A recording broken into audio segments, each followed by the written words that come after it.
MP হয়েও বদলালেন না হাসনাত আব্দুল্লাহ। অন্যান্য এমপি মন্ত্রীরা যখন নিজেদের নিয়ে ব্যস্ত, হাসনাত আব্দুল্লাহ তখন ঘুরে বেড়াচ্ছেন মানুষের দ্বারে দ্বারে। কোনো প্রোটোকল কিংবা গাড়ি টাড়ি নেই। সরাসরি কখনো বাজারে যাচ্ছেন চাঁদাবাজ ধরতে, আবার কখনো যাচ্ছেন মানুষের সমস্যা সমাধানে। অন্যান্য এমপিরা যখন ভোটের পর আর কারো খবর রাখছেন না, তখন হাসনাত আব্দুল্লাহ প্রত্যেকের বাসায় যাচ্ছেন পায়ে হেঁটে। এমনই একজনকে হয়তো চেয়েছিল বাংলাদেশ, যে নিজেকে নয় বরং প্রাধান্য দিবে মানুষের সমস্যাগুলোকে। শপথের পর থেকেই সকল অনিয়মের বিরুদ্ধে অ্যাকশনে হাসনাত আব্দুল্লাহ। আবার কখনো দেবিদ্বারের নারীদের কাছে ছুটে গিয়ে নিচ্ছেন দোয়া, বসে পড়ছেন সাধারণ মানুষের মতো বাড়ির উঠোনে, কথা বলছেন সকলের সাথে। ভোটের আগে এক মধ্যবয়সী নারী আবদার করেছিল যেন হাসনাত আব্দুল্লাহ জিতলে তার বাড়িতে আবার আসেন। হাসনাত আব্দুল্লাহ সেই কথাটি ভোলেননি, বরং শপথ নেওয়ার পর ছুটে যান সেই সব বাড়িতে যাদের তিনি কথা দিয়েছিলেন। কোনো পূর্ব প্রস্তুতি, আপ্যায়ন কিছু নেই। একদম সাধারণ মানুষের মতো গিয়ে দরজার নিচে মেঝেতে বসে গিয়েছেন, কথা বলছেন, কথা শুনছেন। কেউ আবেগে জড়িয়ে ধরছেন হাসনাত আব্দুল্লাহকে,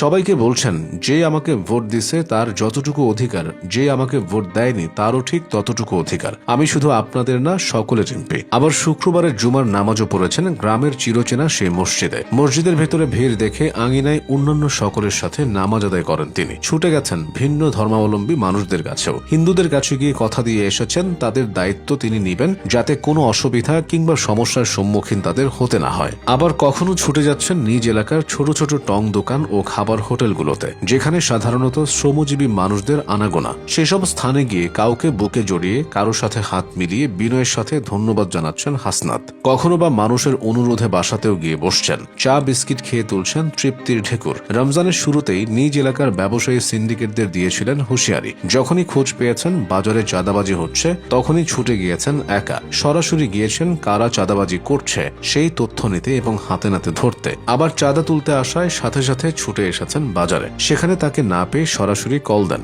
কল দিয়ে বলা শুরু করেন, আপনি এখানে চাঁদা তুলতে আসছেন কেন? এছাড়াও হুঁশিয়ারি দেন এরপর থেকে চাঁদা তুলতে আসলে বেঁধে পিটুনি দিয়ে পুলিশকে হস্তান্তর করতে। তাকে যেন বাজারে আর চাঁদা তুলতে না দেখা যায় সেটাও হুঁশিয়ারি দিয়েছেন হাসনাত আব্দুল্লাহ। শপথের পর শুরুতেই তার যে কাজটি নজর কেড়েছে তা হল সকল শহীদ পরিবারের কর্মসংস্থানের দায়িত্ব নিজ কাঁধে তুলে নিয়েছেন তিনি। একে একে গিয়েছেন সকল শহীদদের বাসায়, খোঁজ নিয়েছেন সকলের পরিবারের। এরপর সমস্যা শুনেছেন, সহানুভূতি দেখিয়েছেন এবং আশ্বাস দিয়ে এসেছেন তাদের পাশে দাঁড়ানোর। একজনের বাসায় বসে কথা বলছিলেন, এ সময় তার চোখে পড়ে গাছের টাটকা বড়ই। খুব সাধারণ মানুষের মতোই নিজ হাতে নিয়ে খেতে শুরু করেন হাসনাত আব্দুল্লাহ। মানুষ যেন একজন সংসদ সদস্য নয় বরং একজন বন্ধু পেয়েছেন এবার, যাকে অনেকে বলে বিপদের বন্ধু। আবার এক শহীদের পরিবারকে ঘর বানাতে 5 লক্ষ টাকা অনুদান দিয়েছেন তিনি। এইসবই এখন সোশ্যাল মিডিয়ায় সকলের নজর কাটছে। আরেক শহীদ পরিবারের এক নারী সদস্যের কথা ছিল দোকান দেওয়ার। অর্থাভাবে তিনি সেই দোকান দিতে পারছিলেন না। হাসনাত আব্দুল্লাহ তার বাসায় নিজে ছুটে যান এবং তাকে সাথে সাথে